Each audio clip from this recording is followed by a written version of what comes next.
ଦେଖନ୍ତୁ ଗଣତନ୍ତ୍ରରେ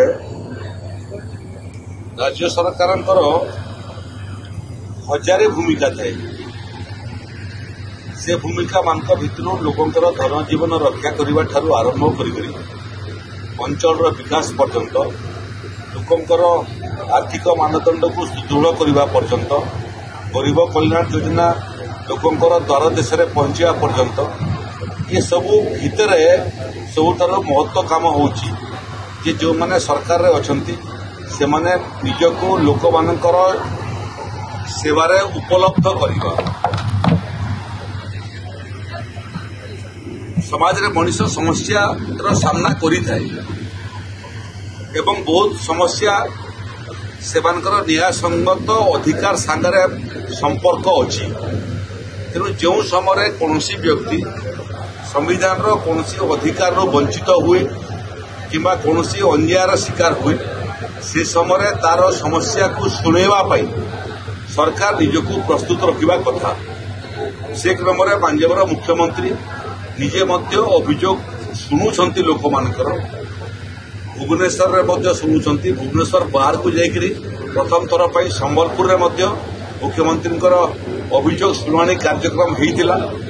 ଆକୁ ଅନ୍ୟ ଜିଲ୍ଲାମାନଙ୍କୁ ମଧ୍ୟ ପାଞ୍ଜାବର ମୁଖ୍ୟମନ୍ତ୍ରୀ ଏବଂ ମନ୍ତ୍ରିମଣ୍ଡଳର ସଦସ୍ୟମାନେ ଯାଇକରି ଲୋକଙ୍କର ସମସ୍ୟା ଶୁଣିବେ। ପାଞ୍ଜାବର ମନ୍ତ୍ରୀମାନେ ମଧ୍ୟ ଏବଂ ଜନପ୍ରତିନିଧିମାନେ ମଧ୍ୟ ନିଜ ନିଜ ଅଞ୍ଚଳରେ ଲୋକଙ୍କର ସମସ୍ୟା ଶୁଣୁଛନ୍ତି। ସେଥିର ମୁଖ୍ୟ ଉଦ୍ଦେଶ୍ୟ ହେଲା ଯେ ଯଦି ସରକାର ଲୋକଙ୍କ ପାଖକୁ ପହଞ୍ଚି ନ ପାରିବେ ତାହେଲେ ଗଣତନ୍ତ୍ର ବିପଦାପନ୍ନ ହେବ, ସଙ୍କଟାପନ୍ନ ହେବ। ତେଣୁ ଗଣତନ୍ତ୍ରକୁ ରୁଦ୍ଧିମନ୍ତ କରିବା ପାଇଁ, ଲୋକଙ୍କର ସାଙ୍ଗରେ ସରକାର ସିଧାସଳଖ ସମ୍ପର୍କ ପ୍ରତିଷ୍ଠା କରିବା ପାଇଁ, ଲୋକଙ୍କର ବେଦନା ଶୁଣିବା ପାଇଁ, ଲୋକଙ୍କର ସମସ୍ୟା ଶୁଣିବା ପାଇଁ ଏଟା ଏକ ନିରନ୍ତନ କାମ ଏବଂ ମୋହନ ମାଝୀଙ୍କର ସରକାର ଏ କାମକୁ ନିରନ୍ତନ ଭାବରେ ଲୋକଙ୍କର ସମସ୍ୟା ଶୁଣିବା ଏବଂ ତାର ସମାଧାନ କରିବାର ପ୍ରୟାସରତ ଅଛି।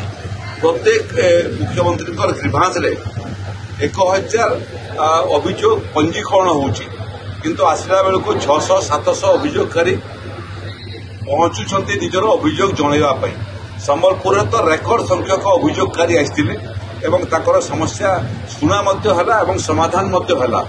ଯେଉଁ ସମସ୍ୟାକୁ ସାଙ୍ଗେ ସାଙ୍ଗେ ସମାଧାନ କରିବାର ଆବଶ୍ୟକତା ଅଛି, ମୁଖ୍ୟତଃ ସ୍ୱାସ୍ଥ୍ୟଜନିତ ସମସ୍ୟା ଥିଲେ, ଚିକିତ୍ସା ଜନିତ ସମସ୍ୟା ଥିଲେ, ଗ୍ରିଭାନ୍ସ ଶୁଣିବା ସମୟରେ ହିଁ ଲୋକଙ୍କର ପାଇଁ ଯାହା ଯାହା ଆବଶ୍ୟକ ଆର୍ଥିକ ଅନୁଦାନ ସରକାର ମଞ୍ଜୁର କରୁଛନ୍ତି। ଯେଉଁଟା କଲେକ୍ଟରଙ୍କୁ ପଠାଇବା କଥା, ଯେଉଁଟା ତହସିଲଦାରଙ୍କୁ ପଠାଇବା କଥା, ଯେଉଁଟା ଅନ୍ୟ ବିଭାଗୀୟ ଅଧିକାରୀଙ୍କୁ ପଠାଇବା କଥା, ସେଇଟା ମଧ୍ୟ ଅଭିଯୋଗ ପତ୍ର ସବୁ ସେମାନଙ୍କ ପାଖକୁ ପ୍ରେରଣ ହେଉଛି ଏବଂ ସେମାନଙ୍କଠାରୁ ଆକ୍ସନ୍ ଟେକେନ୍ ରିପୋର୍ଟ ମଧ୍ୟ ସରକାରଙ୍କ ପାଖକୁ ଆସିକରି ପହଞ୍ଚୁଛି।